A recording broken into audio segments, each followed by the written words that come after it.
Hey guys, how's it going? ItZMuRdA here with a patch note overview for the Valkyrie patch. Game update August 29th of 2014. The kind of everything else in the August update. Valkyrie is the big one, but there are a lot of other cool changes worth going over as well. I'll demonstrate some stuff and just run through the patch notes as I normally do, but in addition to that, I'm going to kind of throw in like a mini what would be in a current events episode, just to let you guys know what's going on this weekend for Labor Day as well. You may have seen an email that looked like this already, or you may have seen it on the forums or other PlanetSide related community pages. Before we get into the notes themselves, you've got obviously the Valkyrie here, and takes you to a video of it, the making of, which is a cool video worth watching. I will link all of these things in the description as well. You've got KevMo's 5 tips on how to become a Valkyrie expert.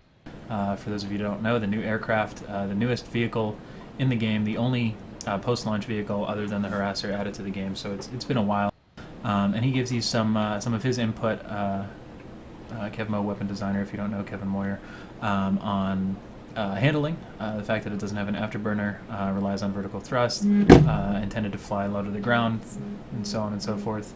Hot dropping, which is actually something I wanted to show with a pretty cool option that it has available to it. The 5 different possibilities for the weapon systems for the main gunner, as well as the coverage of that gun. So worth reading through. I'll link this as well. And then in addition to that, you've got, this is what I was talking about, members only.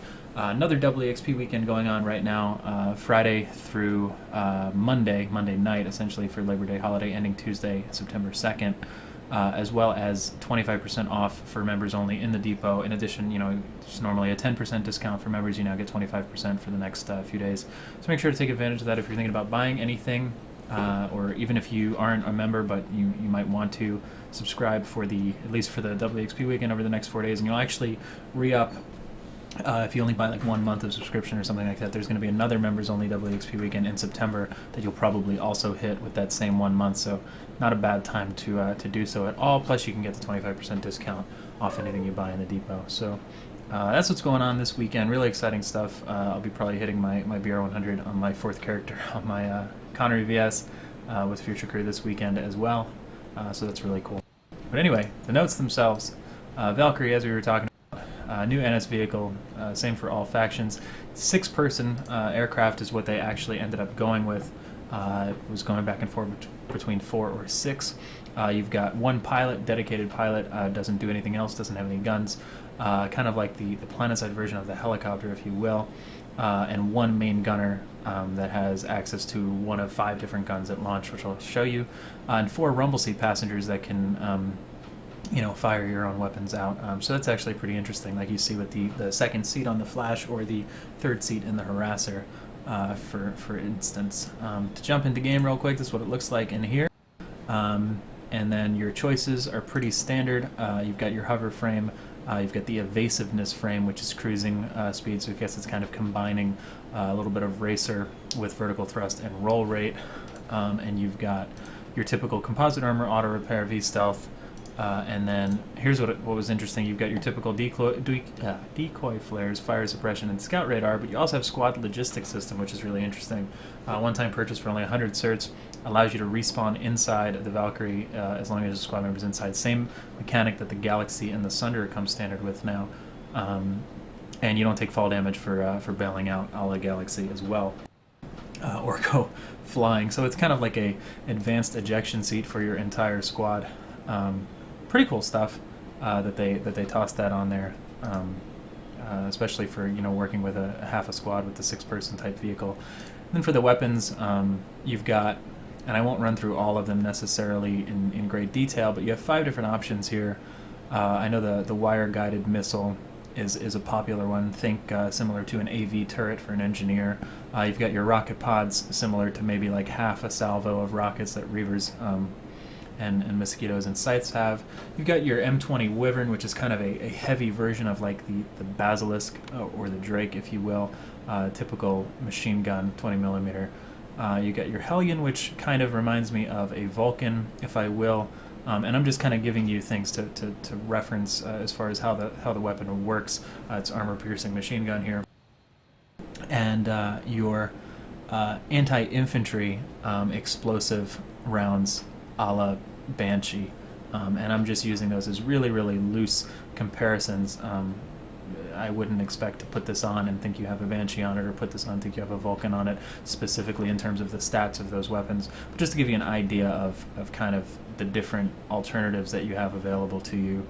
I don't know a whole lot as far as what's the best, what's good, what's whatever. I mean, it's all situational as well as preference. I will be playing with it a lot on live servers, so be sure to check out the stream at ItZMuRdA.com for kind of my feedback and first impressions and things like that as far as all of that goes.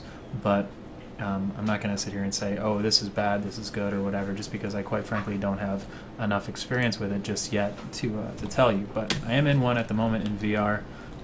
As the pilot, of course, and can kind of give you an idea.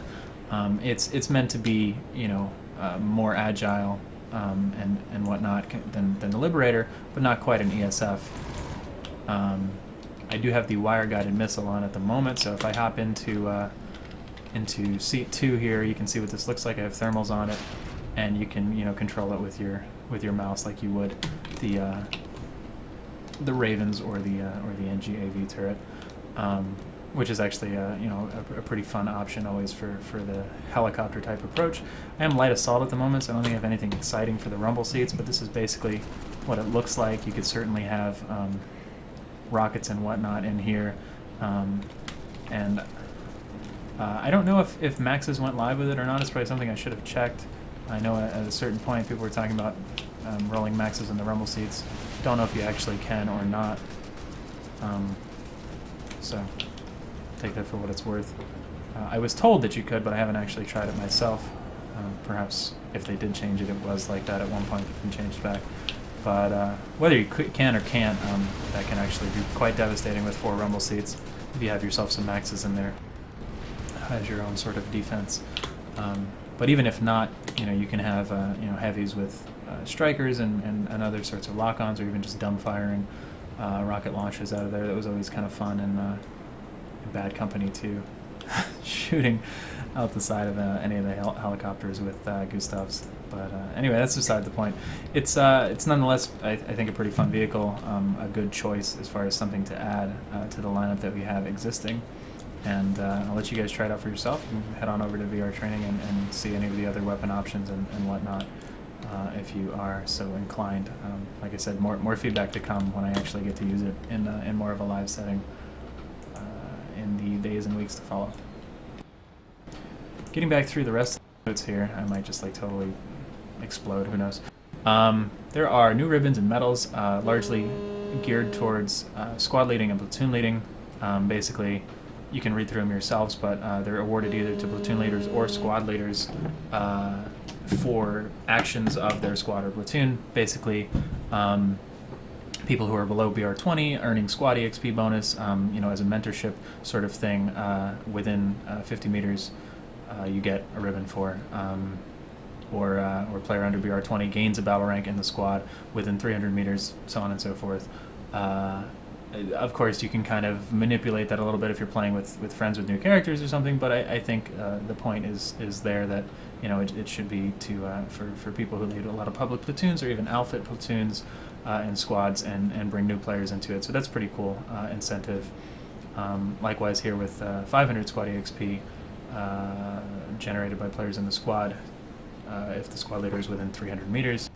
This one is for every 3 squad leadership ribbons you get a platoon leadership ribbon if you are a platoon leader. Kind of makes sense. And then also for platoon leaders, for every 30 members involved, this is an interesting one, in a capture of the same region. You can also get partial credit, so you don't have to have a 30-person platoon, or if you have a 40-person platoon, you actually get more than enough credit for one of these ribbons, so that's pretty cool. Hassan updates, I'm not going to fly through the bases right now, but a lot of the construction sites that were work in progress, 5 of them have been updated. The Awful Pit, Nanite Relay, Last Hold, Edgewater, and Bridgewater, plus a lot of bug fixes. So check those out for some new level design over in that area. You got alerts changing back to the previous alert implementation, no longer the adversarial ones. While I think they granted a lot of EXP because alerts were going on constantly, and I think they were a decent idea on paper for players to influence the direction of, you know, where continental conquest and alerts and fighting would take place. They didn't really work out how they were intended. Became frustrating with them, you know, flipping the warp gates and the bases back constantly, and I don't know. Depending on overpopped or underpopped situations, it could be kind of off-putting. So I think it's a good decision to go back to the other alerts, back to 2 hours instead of the 1, and it's just, you know, triggered based on time. So I think that makes a little bit more sense. But I am still interested in seeing what they come up with for other alert types in the future. Handful of weapon rebalancing. There's some vehicle-related stuff up here. It's mostly tuned around the Araxium weapons. I'm not going to read through all of these, but you can certainly check it out if you have any that you want to look into. It looks like just about every single assault rifle, carbine, LMG, sniper rifle, and pistol directive reward for getting, you know, all of the Araxiums, or 5 or 4 or however many, depending on the weapon class, as the final directive reward for their tier were changed in some sense or another.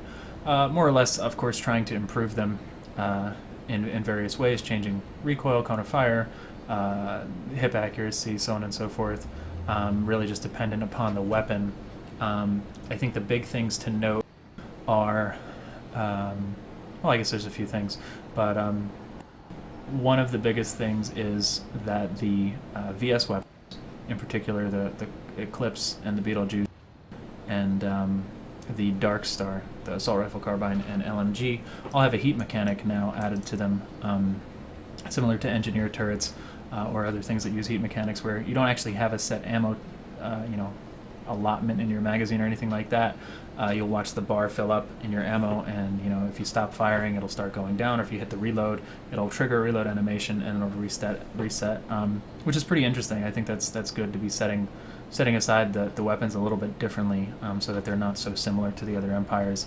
What I noticed in my brief testing is that the Beetlejuice feels like it's in a pretty good place, but the Eclipse feels like it runs out of the heat really, really fast. It doesn't feel, at least, like you get a full, you know, would-be 30 rounds out of it for just emptying or dumping a magazine. But if you're careful with it, you know, it just requires a little bit extra layer of gameplay management there. It could certainly be a lot of fun and used quite well. You can switch to your pistol during it and switch back. So there's some cool options there. I will have to be checking them out. And I will let you guys know more as I play them. There is also something worth mentioning, which is down here, which I'm really excited about. All of the Araxium weapon rewards now default to whatever their weapon type defaults to, typically iron sights or 6x scopes in the case of sniper rifles, and you can purchase the actual well,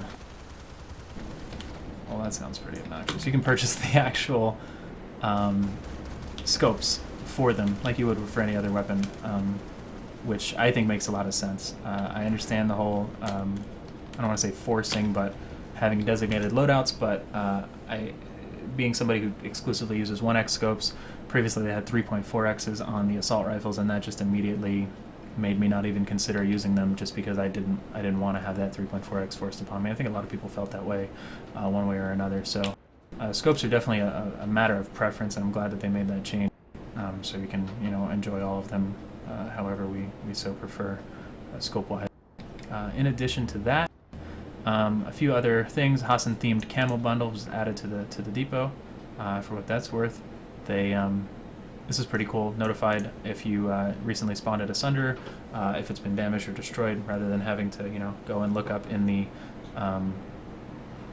top right of your screen, and that's only even for the actual owner of the Sunder. So that's pretty cool quality of life improvement, I think. Players again invulnerable inside the warp gates. Good to have that back for what that's worth. Libs and gals less likely to flip.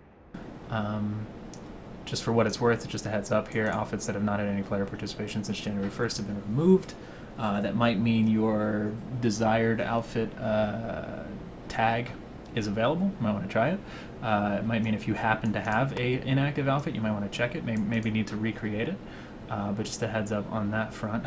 And I think that's mostly it for for there, a lot of performance, memory, crash, bug fixes, and things of that nature. For hit reg, for crashes, for just performance in general, for hitching. I'm not going to read through all of these, and then these are very specific bug fixes that happened. I don't think there's anything too major that I feel like I need to single out in here, but it's always worth reading through. I did read through all of them yesterday, I believe it was, when or maybe even the day before when the notes first came out. And then some known issues still, of course. You may not want to fire a Phoenix from the Valkyrie just yet. It might hit the Valkyrie. You can try it, but it's not advised. Decals may be stretched on the Valkyrie. Looking to help mitigate firing sway on the rumble seats while it's moving. I'm sure that could be interesting. Potentially some input-related issues, unable to keybind and whatnot, relating to PS4 code-based integration, and potentially some visibility issues with occlusion, for what that's worth. And they've got the PS2 issue tracker over here for QA. I don't know if anybody's